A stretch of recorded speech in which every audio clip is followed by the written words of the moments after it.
Coming off a shutout in Detroit, 5-0 over the Red Wings. The Avs come back at home for the home and home against Detroit. And, well, they get shut out themselves, Spring 2-0 with an empty netter from Lucas Raymond at the end. There's a goal scored 46 seconds into this hockey game, and it stood the entire way. It was frustrating, to say the least, in the neutral zone, frustrating for the Avs in the offensive zone. John Gibson looked good, didn't have to be great, but looked good tonight. And the Avs, that great feeling that we felt over the weekend, well, good feeling is gone, as though we are in Finding Nemo and the light has gone out. One more game separates us from a 21-day hiatus, Mark Springer. They need this break in the worst way. Even the guys who are going to play a little hockey in the Olympics, they aren't going to be playing like that much. Not as much as an NHL schedule. So some of them are going to get eliminated after the pool play or whatever the hell the first round is. They need this time off. They need to get to this break. They need to get Gabe Landeskog back. They need to get Marty Necas back. But I think that this is just a continuation of the homestand.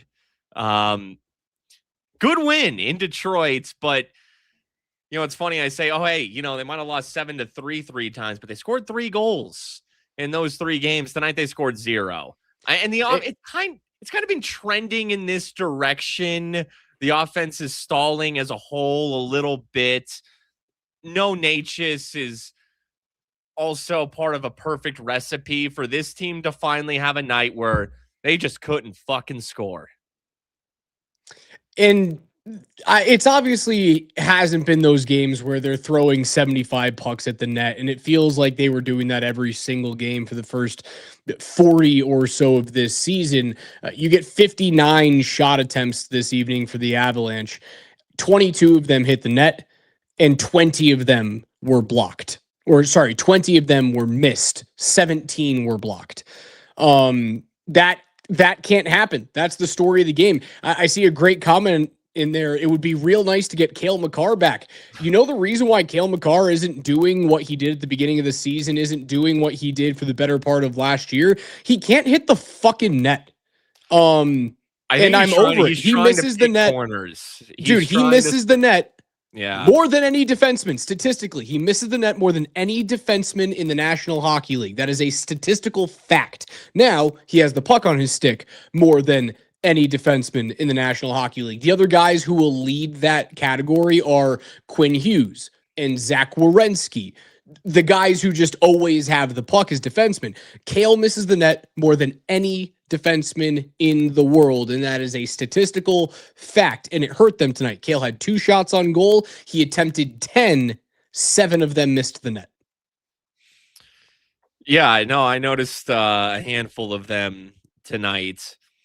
And yeah, he's just trying to pick corners, and he can do that. But and you've talked about this for several weeks now with Cale, and it was very noticeable tonight. And I think, you know, as a team, you know, okay. And one, you know, Detroit is making Colorado dump and chase tonight, and they're doing that clog the neutral zone style that, you know, hey, it's a strategy against the Avs, especially when you come into this building. And you get a lead.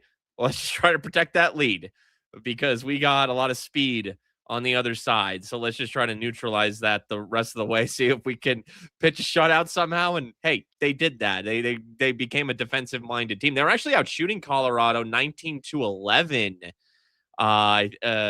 Towards the end, maybe at the end of the first period, it ended up evening out kind of as the game went on. But I think a lot of that is Detroit just, you know, going into more of a defense mode. But okay, they're making it hard on you in the first place. You know, you got to forecheck a lot if you want to get the puck and get into your cycle.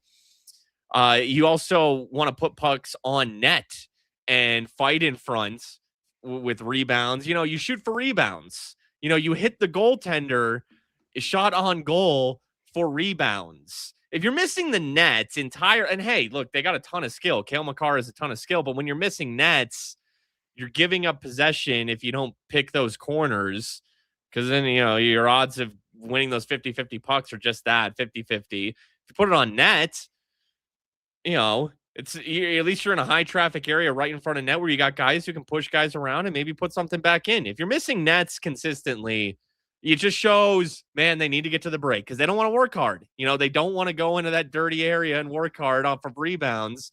Because you're not going to score every time if you're not trying to pick corners, but you are trying to keep the puck in play in a dangerous position. And they didn't want to work at it tonight. Yeah, it's the missing the net kills me, man. It absolutely does. And I'll get into the power play. We'll talk about both of those opportunities today. One was horrendous and one was excellent. They both, like the other night, go over. We'll get into that momentarily, but I do want to continue talking about the fact that they feel as though they're trying to always walk the puck into the net or make sure that a puck glances off a post and into the back of the net rather than, like, I hate to say it, like, shoot for a 6-hole, shoot for a rib cage, shoot for the 6 inches below the kneecap of a goaltender and hope that something hits a pad and goes off of a skate at this point. I don't need you to put it into a corner from 45 feet away at this point, because what we saw tonight, again, like, Cale has a grade A scoring opportunity with the goaltender pulled down the right side, and missing the net not only goes high off the glass, it's essentially a turnover, right? Because you have to take the puck back into the neutral zone and you're killing time with that netminder pulled. It's killing me, man. And it's killing the team, the fact that they can't hit the net. And there's, honestly, you know what it's going to do? It'll cost Cale Makar a Norris Trophy this year if he can't find a way to simply hit the net. I wonder what the odds on Cale Norris. He used to be a runaway favorite. I guarantee he's not the favorite anymore. Or something. I guarantee he's not the favorite anymore. And now he's lost well. Yeah, and this kind of extends for Cale. Really, I mean, as great as his numbers were to start the season, what were his numbers in the Stars series? 1 goal, I think one. Yeah, goal. I thought it was an empty netter. Yeah, I think it was too. Okay, he's down to minus 140, and Werenski's plus 110. And it's deja vu from last year, except it's kind of but it's different now. Werenski is closing in on Cale. Last year it was Cale closing in on Werenski. He might be giving this thing away here. His play's not great. His play's not great right now. It was both Cale and Nate that we were talking about recently, and Nate had the good game on Saturday. I thought he was dangerous tonight, Nate. He was. Two posts. It was great scoring opportunity on the power play. I thought he was more poppy on Saturday. I mean, certainly he should have had a hat trick on Saturday. But I thought he was dangerous tonight. And there weren't many very dangerous players on the ice for Colorado. There weren't many dangerous players on the ice for either team tonight. And I thought he had the most dangerous opportunities for Colorado the entire evening. Obviously the little corral, that little curl and drag shot that he missed the net by like 3 inches. Again, another missed net. It ends up killing the Avs tonight, man. It sucks because Dallas wins a game and Minnesota wins a game. You still have plenty in hand in terms of points and games played against those two teams. So I'm not like too nervous whatsoever, but those teams continue to kind of like slowly ascend, and you have skyrocketed and you're starting to come back down the hill. We're trying to figure out where that happy medium is for Colorado, because they certainly are on that downslope. If they had Marty Necas tonight, they would have lost 2-1 in overtime or a shootout. If they had Marty Necas, they would have gotten a point. It wouldn't have been enough to have won the game, because there is something going on right now. You can see it over the past 2 or so weeks when they play, maybe more, a week and a half, kind of middle back of the homestand through the road trip, continuing tonight, where they look like they want to get to that break. They look tired. They want to get to the break so bad. They look like they achieved so much, and they're like, where's our reward? Oh, you mean that it's not until months from now? Because gosh, they were giving everything, and you can only do that for so long. But if Nate just played, it would have been enough to get that equalizing goal. And we've seen them do that of late, get back into games, but they're flat right now. So they would have found the game tying goal if Nate just played tonight. Because I think that tonight you saw it hurt the top line. Nate didn't have that dangerous player next to him. He Right. needs someone. Every superstar has somebody next to him that you're like, oh yeah, this dude's pretty damn good too. And that's Marty Necas. They would have scored, but 3-on-3 overtime and the shootout would have done him in. And it's not just their lack of excellence in those frames. They quite frankly suck in overtime and shootout, particularly the shootout. There's just they've gotten better at 3-on-3 right overtime now that would have done them in either way. I think Nate just may have made a difference. I can't guarantee it. I think he would have. Obviously, having another star in there. Having another star in there. Game, Raj. We would have been graced with a 1-1 game. Having another star in there in a 1-0, that's essentially what tonight was. It was a 1-0 hockey game with an empty netter. It certainly wouldn't have hurt. I don't think that this game, despite being 1-0 and only combining for, was it 49 total shots or something, maybe a little bit south of that for the two teams, it didn't feel like it was a slow hockey game. I thought there was a lot of pace to it. I actually enjoyed it. I didn't hate how Colorado played tonight. I thought the majority of players were uninspiring on the offensive side. I still thought that they were going to find a way to break through. Maybe one more power play would have done it. The first one was horrendous. So you couldn't even get into the zone on the first power play, and we will get into the zone entry momentarily. Second unit comes out. McKinnon stays out there. They get one shot based off of Brent Burns corralling a puck and then moving it back out to Nate. First power play was terrible. There's no data there for me to go, oh, hey, look what they tried. The second power play that they ran when they were in zone with that first unit, they immediately went to that box plus one that I talked about. And there were chances. I know they didn't score. There were chances. They had the Nelson one-timer at the end that got blocked that would have been a grade A opportunity. It was a bomb. It gets blocked. They had the Valnichushkin shot on the doorstep, which is, and you can look at the Avs. Like, the way that I'm looking at this is from a pure X's and O's and process standpoint. The way that they walked through the puck movement and the shot opportunities on that second power play with the box plus one is, as a coach, exactly what I want. Am I losing my fucking mind going over video at Valnichushkin going like, pick your head up and just shoot the damn puck there? Why are you trying to make the extra pass down low? All you have to do is corral it. And if your head is up when you corral that puck, you're not trying to slide it over to Nathan McKinnon. You're shooting. Right? So what that kills me, that is an individual problem for Valnichushkin, not realizing where he is on the ice, not looking before the puck comes over, and then panicking to try and get it over to Nathan McKinnon. The process, however, was fantastic. Like, to get the puck there for a grade A scoring opportunity. They moved it down low. They were able to get to the bumper, shrink that zone, and then make the cross-ice pass. The same thing happened with Nathan McKinnon and his shot on that second power play. It was a grade A scoring opportunity. Probably should have gone against the grain, but Gibson comes over, makes a good, like, reaching glove save across his face. For the 31st best power play in the league, the second worst best power play in the league, I need to be process driven. I can't be results driven because they're not a results power play team. You have to look for, is the process getting better? And then the results can come, which is why I'm like, stick with this box plus one for 10 fucking games. Even if it goes 0 for 4 against San Jose, if the process continues to look good, stick with it. Sorry, that's a very long way for me to talk about the power play. No. Look, yeah, I like the system they've ran the past couple games without Marty Necas. I'm watching that Red Wings power play tonight, and you know what looks really good? And they don't score on the power play tonight either, but when I see Patrick Kane on that right wing,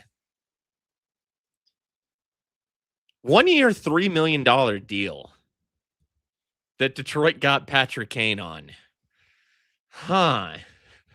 Man, if that was on the Avs right wing on their power play.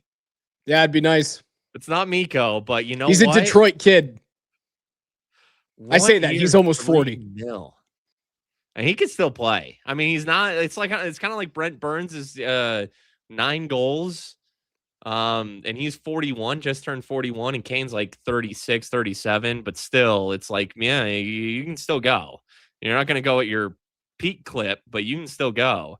Yeah, I'd love a shot like that on the right side. I think they're still missing. They're still trying to figure that out. How do we get dangerous with the one-timers on Nate's offside? Brock Nelson's doing an admirable job, but man, if you could unlock that. But that's the thing with the power plays. They're no longer looking to force the one-timers, and I love that. Right? The reason why the power play was so elite for 5 years, and it was fucking elite. If you're trying to tell me that it wasn't, it was. It was a top 5 power play. It was literally number 5 in the NHL over the last 5 seasons combined. And you had a Hall of Famer, Mikko Rantanen, on the right side as a left-handed shot.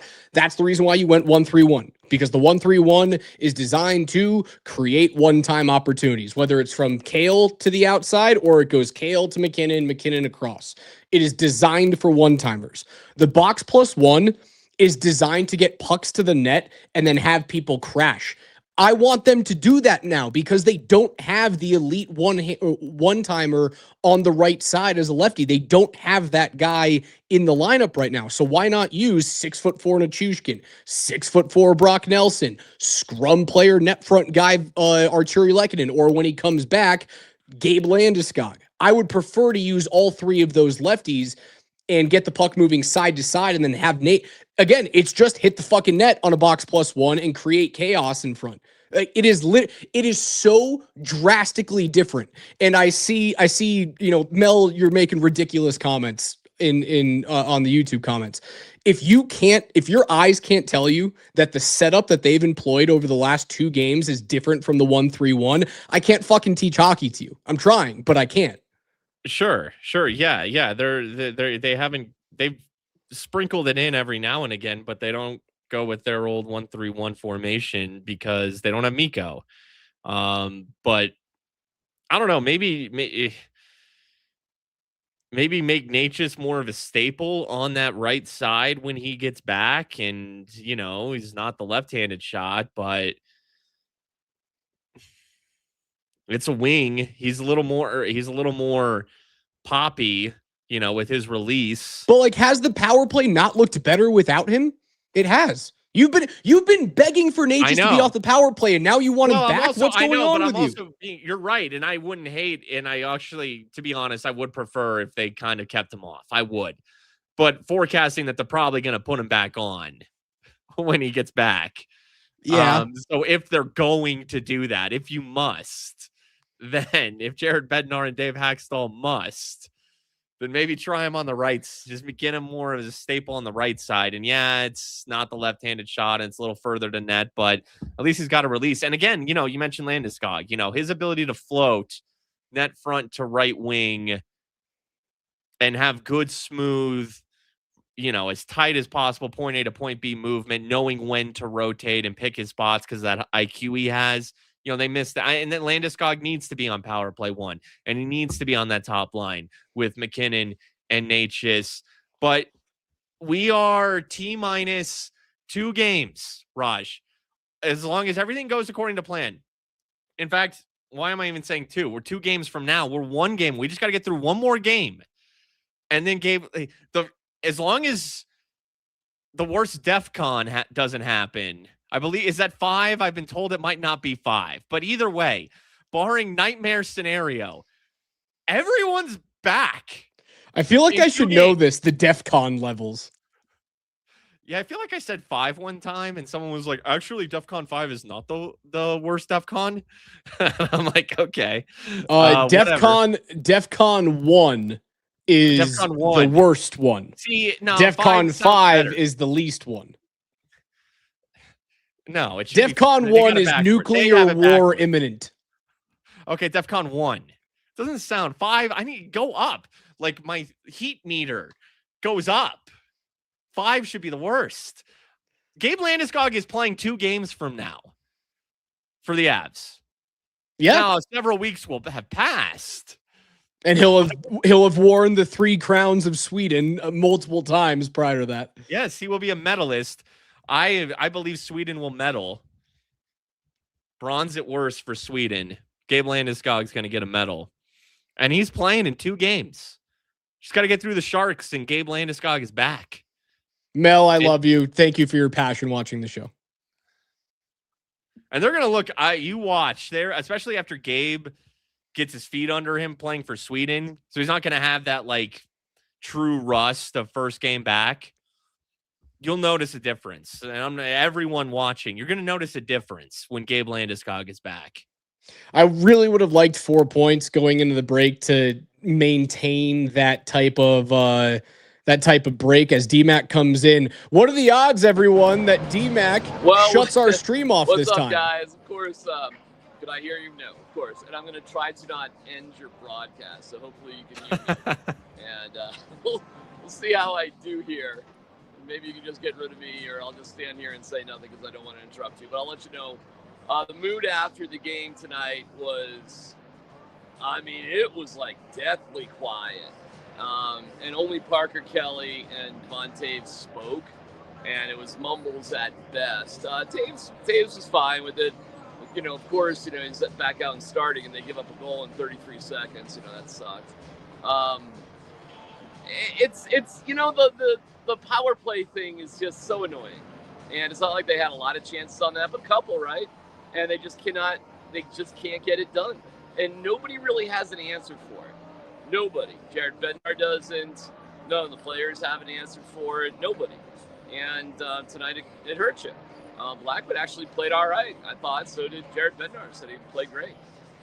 The other thing here tonight, fellas, was, it was large in terms of a Red Wings takeover with the fans. It was really noticeable. That might have been the most noticeable I've ever seen for an opposing fan base for whatever reason. But I did ask Bednar about it, and he said not a big deal. And I talked to Riker about it, Mark Rycroft about it too, and he agreed. He just said, listen, you just can't tell that on the ice. It's just not a factor. And I didn't know if that might have something to do with energy. The building was electric at the beginning of the game. And after that, a lot of times this felt like let's just be honest with you, a Red Wings home game. But again, Bedsy said that just wasn't a factor. And like I said again, Riker said, nah, you just don't notice stuff like that. So with that being said, I guess don't be afraid to play on the road. It's just not that big of a deal. So that's kind of the report here. You shut them out 5-0, then you get shut out. And that's just the way it goes. So try it again on Wednesday against the Sharks before they take a nice 3-week break. So I'm going to try to end this without shutting off your whole broadcast. So you guys talk, and I will try to do the right thing. Can he do it? Can he do it is the question mark. Is the show going to end?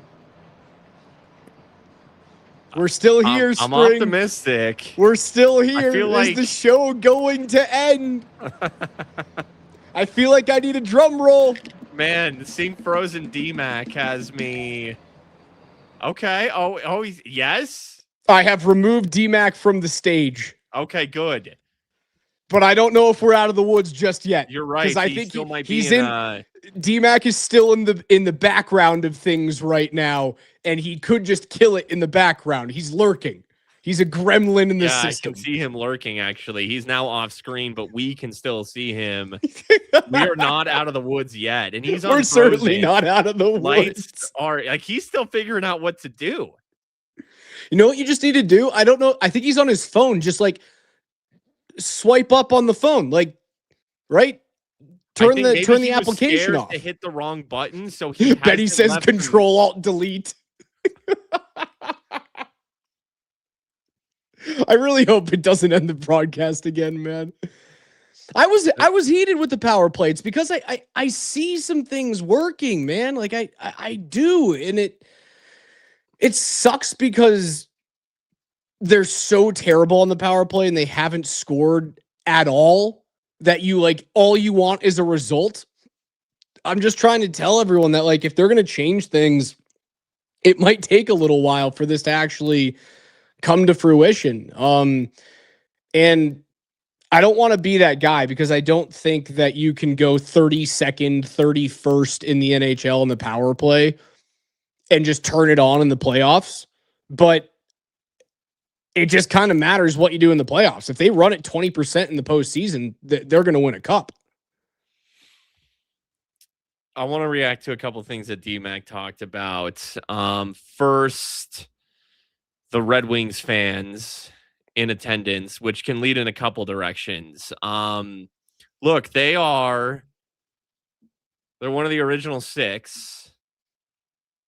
They are a storied franchise. They are a recognizable brand.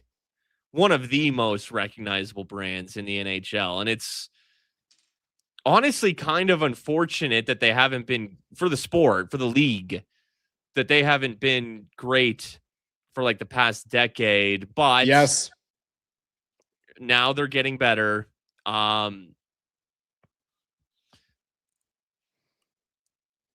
I just had you come through my speakers and it threw me the fuck off. They're one of those national fan bases. Like, how do the Green Bay Packers have so many fans? It's fucking Green Bay, Wisconsin, because the Packers have been around. You know, they won the first Super Bowl. They're just a marquee brand. People grow up. You don't even have to live in those areas, but you just somehow, there's a lot of people who grew up in the 90s and around that era, and the Red Wings were one of the best teams, and you could live in Kansas and you're just like, well, I don't have a team. Well, I kind of like those they got cool jerseys. That wheel logo is kind of cool, good colors. So there's a ton of fans, and look, when they're better now, especially, and when they see their Red Wings on the schedule, they go buy the tickets. And yeah, they live in Denver because it's a great place to live, and they still love their team. And that's what happens. The Red Wings are one of those teams. But guess what, dude?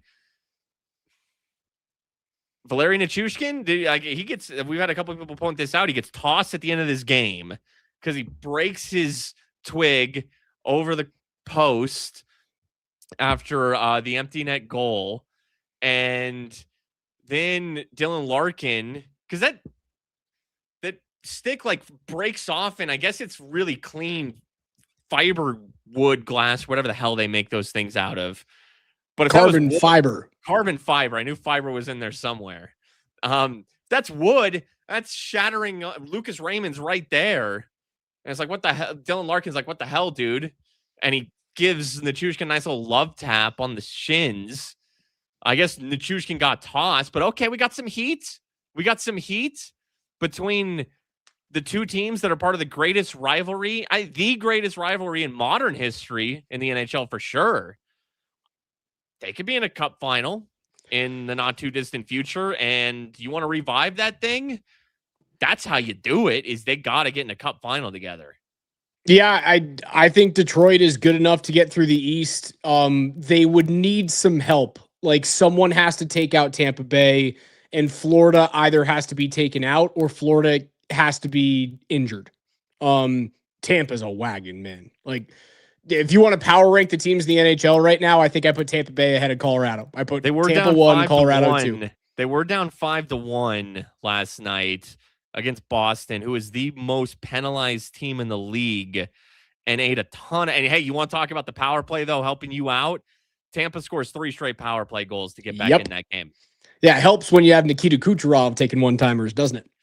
So yeah, that left-handed side, yeah, that's a good thing to have. And like they run the 1-3-1 because, well, they have a reliable one-time option on both sides, and it works for them. Again, I still think Colorado is making a few changes, and I want them to continue doing that. Yeah, holy crap, is John Cooper got the Tampa Bay Lightning playing the right way. Fun game. Did you see John Cooper's? They were all in these like fedoras and like like Miami Vice City type of things. Yeah, I guess Miami Vice, like gangster almost. Like Vegas-y. Like they were gonna go lay down on the roulette table or something. They were gonna go to the Palm Royale. Yeah, something like that. Look like some like 80s pimps, perhaps. Yeah. on South It was Beach. it was a really entertaining outdoor game for a Stadium Series game. Oh, I thought the Jersey matchup was really cool. I like, look, they were down 5-1. I do think that East is open. The East, someone could come out of Detroit could come out of the East. That would not shock me. It's one of those years and one of those conferences where someone could come out and establish themselves and be like, oh shit, Montreal's in the Cup Finals. Oh shit, Detroit's in the Cup Finals. Like, that could happen. I think they lose to the Western Conference team, all said and done.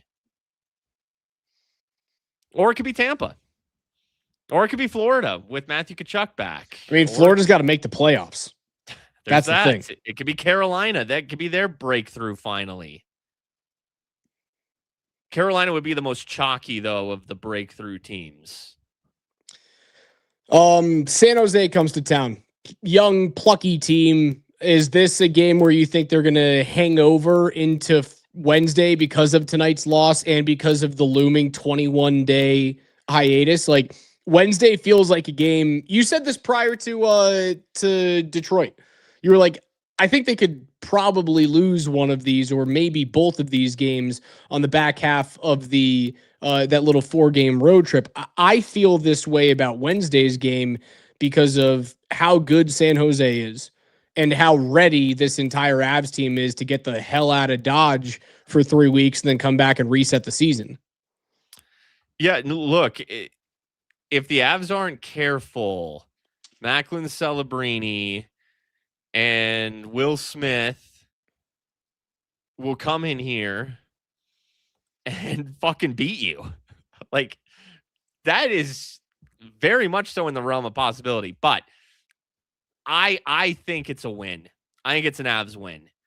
I will actually borderline be shocked if it's not. Like, much like how they rebounded and, coming off the Montreal game and beat Detroit 5-0. And this is this is your last game for a while for most of these guys. And it's a younger team that you should beat on your ice. And yes, and I was also going to point out, thank you, Benny, in the chat, Blackhawks beat the Sharks 6-3 tonight. Now, again, if you're not careful, that really doesn't matter. San Jose could easily come in here and win, but you should win. You should beat San. And if you don't, that's concerning. Now, the good news is you get like 2-3 weeks to wash that awful, because that'll be an awful taste. That would be terrible. Yeah, you would not feel good. Yeah, I'm not freaking out tonight, and I really wouldn't freak out because I understand how good this team is on paper, but I would understand for sure. I'd be like, oh, shit. Okay, that's not good. You went 3-2-2 on your last homestand. You go 0-2 to finish out at home before the break. Yeah, that would be a bad look. Devon Toews will be his second game back. I think that, you need to get him back in. You need to get their feet under him. Toews' second game back. Look for him to be an impact. I wouldn't be surprised at all if Devon Toews contributes offensively in that game. Helps take some pressure off of Cale, who might be feeling like he's had to do a lot, with Devon Toews out. He hasn't had his guy. Think about that with Cale's poor play. He hasn't had his guy next to him. Cale had that weird, it's so funny. It comes down to one play where like Devon makes a bad step in the neutral zone on his first shift back in action. And then Cale gets caught between trying to go long body, like either go long body or don't. And long body is like laying down on the ice and taking away the on ice cross ice pass. And like guys in the NHL are good enough that you can sauce that puck up and over.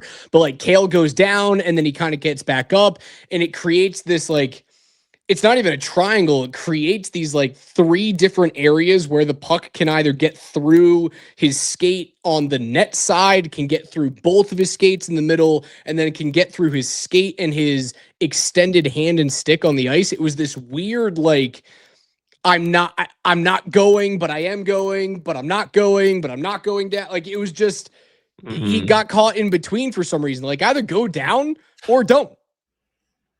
Well, I also would not be surprised if we see Cale's play tick back up. Now he's got Devon Toews back, and it's just more comfortable on both ends of the ice. Maybe he's been running ragged.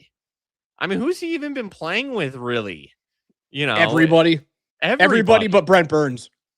I've noticed him with Burns on the PK. I think that Manson is just because Manson was in the box. Now that I think about it, yeah, it's kind of amazing. I haven't even really noticed because it feels like Manson and Burns are always out there together. I would still notice Gerard and Malinsky, and yet they're mixing in Keaton Middleton and Sean and Solovyov when he was here, and it's just like, oh yeah, like Cale, like who's helping him out? Like what's going? And yet he's getting 25 minutes a night. It's just weird. Like whoever's been out there with him has been like a non-factor. It's not setting Cale up. It's not helping Cale out. You need Devon Taves, and you got to get a game under your belt. This is again why I said I'm glad that Landeskog is actually going to get Sweden games before coming back after a layoff due to injury. Gabe's first game back, then you got to get your feet under you. Go play for Sweden. That's where you get your feet under you. And then he comes back, and whoever, I haven't even looked at the schedule, whoever they have game one after the break, Gabe Landeskog's rearing to go, Devon Taves is rearing to go. And see, that's the thing. Again, they're going to be completely healthy first 2 games from now. And that's where I'm not overall overly concerned about this team. Projecting what they're going to look like when they're fully healthy, knowing they're going to make moves at the deadline. And let's talk about this, man. I mean, I'm noticing this looking at the box score tonight. This is big, especially when you're without Gabe and now Natchez. The guy, we really need to talk about him because he's not doing a goddamn thing.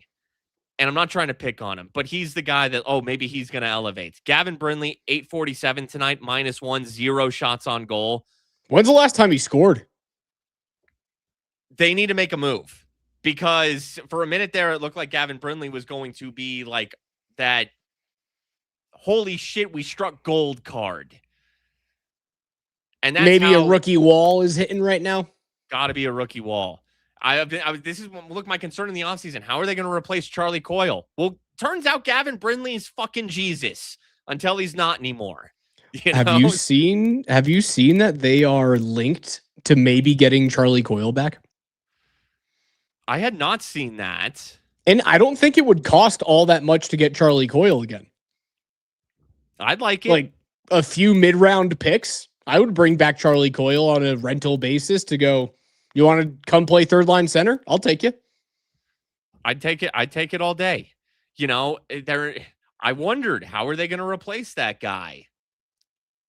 Gavin Brindley looked like maybe it was the insta replacement in that trade itself.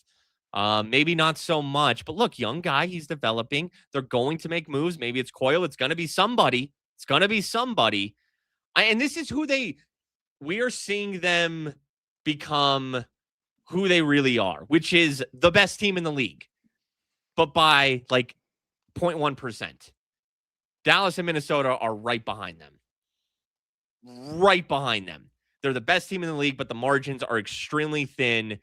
Whoever they get in the second round, that's 6, probably 7 games. This is not going to be 16-4 if they win a cup again. It's tight. Everything is extremely tight, but they are still the best team in the league. They are. Tampa's the best team in the league right now. Wow, Tampa Bay is the best team in the league right now. Colorado's number 2 with this regression. They're right there. Tampa Bay is the best team in the league right now. I'm looking at this as injuries and an expected lull because Tampa Bay did it without Ryan McDonough and Victor Hedman. Victor Hedman's been healthy for the last 3 games. And Tampa Bay has gone. Tampa's so good. G. Bruin says so good. The margins didn't used to be thin. What changed? No, they've always been thin. We were just riding a high of holy shit, this team can't lose. Oh my God, they're amazing. They're gonna go 80-0-2. No, that was fun, and they're capable of playing like that, but there is an you can't sustain that. Not in the salary cap era, not with injuries, not in an 82-game season. The margins were always thin. Yeah. It's like, wow, Edmonton is they're the second to worst team in the Pacific. Snap your fingers, 3 weeks later, they're in first. Yeah. That's how it goes. I saw a couple of comments after you were detailing Cale not playing well and Cale not having help, and a couple of them like, why does Cale need someone to play well alongside him? Guys, all of the great defensemen, most of the great defensemen in this game's history have had elite players playing alongside them. Like, you know what? How's this? Let's throw out who's the last like generational defenseman that we saw in the league, and it's probably really fitting because he was a Detroit Red Wing. Yeah, It was Nicholas Lidstrom, right? Mhm. The last guy to win all of those Norris trophies, and I don't know if you ever won a Conn Smythe, but multiple Stanley Cups. Nicholas Lidstrom. He is as complete a defenseman as there's ever been in this game. You know who his defenseman partners were for years? Paul Coffey, Hall of Famer. Mhm. Larry Murphy, Hall of Famer. Matthew Schneider, I don't think he's a Hall of Famer, but I think he's Hall of Very Good. Well, Taves isn't going into the Hall of Fame. He's not, but like he also had Brian Rafalski. Like Rafalski, all of the names, and I think Rafalski's a Hall of Famer too. Either that or he's Hall of Very Good. Rafalski's certainly a U.S. Hockey Hall of Famer. Like all of those dudes that he played with are all elite guys. Most of the best defensemen in the world have been paired with other not generational talents, but guys who are also very good. So it's not like, I don't know, like who was Ray Bork playing with when he was here? Was he with Blake? I can't remember that far back. I can't remember either. I'm sure they play. I would imagine you played Blake and Bork together. Adam Foote you're playing with, who's very good, was very good. Yeah, and that look, Taves is the only one that can truly play with Cale, that can work that magic, Look, other guys can do it in moments and flashes, but you got to realize like how high of a level that puck movement is. Yeah. And that speed is, and that timing is, and the placement is, knowing where your pass, leading the pass, and where's my guy going to be. So I hit him in stride, hit him right on the tape. And that's where you enter Devon Taves. When it's Cale, Taves, Nate, Natchez, and Landeskog, holy shit. I mean, and if there's one guy out there who's not quite on that level, all it takes is one flub and you fucked your offensive sequence. Yeah, they need to make changes, right? They need to get healthy, and then they need to make some changes. They need to trade for a third line center who is worth a damn, and they need to trade for a larger bodied left-handed defenseman, and then they need to get Gabe and Natchez and obviously Devon Taves coming back, and the hope is Logan O'Connor plays at some point this season. Those are the changes you need to make. And I think I want a box +1 on the power play. I could be wrong. I'm not an NHL coach, but for the 2 games, I know they're 0 for 4. I saw 3 of the 4 power plays that I liked, and they primarily used a box +1. So those are my hopes. Those are my changes that I would like to see implemented. I'm not trying to make excuses. I'm trying to tell you what I would change for this team. Yeah. Look, you say Tampa's the best team in the league. I still believe Colorado is the best team in the league. It's tight though. It's these playoffs are. I mean, look at my Ducks. My Ducks have fallen. They're hanging on for their playoff lives right now. We are entering the time of year, and it's crazy that this thing is about to shut down. We got a government shutdown coming here in the NHL because we are getting to the time where, I mean, and you're playing these teams that they're fighting for position. They're fighting for their playoff lives. So now it goes beyond, you come to Colorado. I want to win in Ball Arena. I want to beat the best team in the league and the best team at home in their building. They got their own agendas now. You face a Utah, you face a Nashville right now. They're fighting for the 8th seed. You face all these teams. They're fighting for something right now. It is tight. Everything is brutal right now. So I can't wait. Health's the most important thing. Don't get it twisted. Health is still the most important thing. You have got to be as healthy as humanly possible for game 1 of the Stanley Cup playoffs. That is by far and away the most important thing. All right, Spring, Wednesday night, final game before the Avs head off for a 21-day break for the Milan Cortina Winter Olympics. Opening ceremonies are on the 5th. The first American game is the 12th. We went through this a couple of days ago. Yep, I believe it's the 12th. We've got some watch parties on the 14th and the 15th. I'll be hosting one of those guys. Can't wait for it. Again, if you have not watched The Boys of 80 on Netflix and you guys want to get juiced up for some Olympic hockey, go watch The Boys of 80. Avs fall 2-0. Disappointing, without a doubt. And a really bad month of January bleeds into the beginning of February for them. Hopefully they can get back on track, win a game, and then leave for 3 weeks. But that'll do it for us for spring. I'm Raj. This is Between the Pipes.